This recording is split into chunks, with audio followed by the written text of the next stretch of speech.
if you enjoy smoking in public, it's time to stop it because that might put you in jail.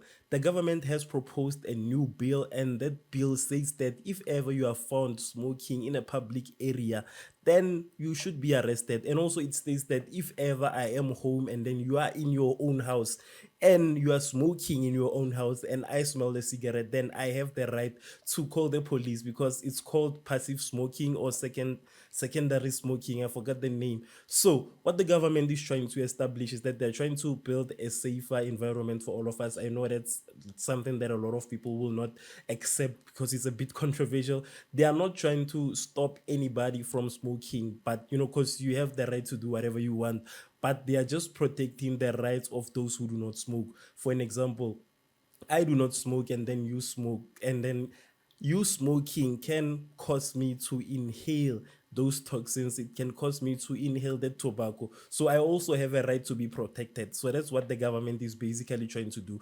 They are not saying you shouldn't smoke. They are going to be implementing smoking areas. That's what the bill says, by the way.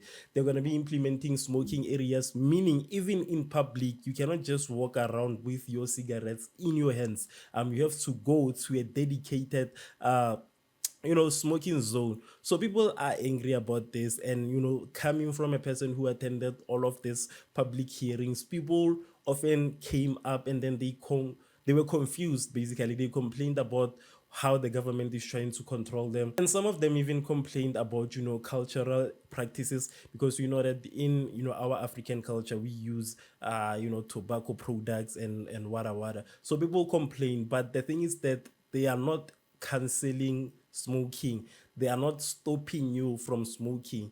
They're just trying to regulate the way you smoke in public spaces, because people have had, issues with, TB. They've had, they've inhaled smoke from other people because they don't smoke. And then at the end of the day, they ended up being sick.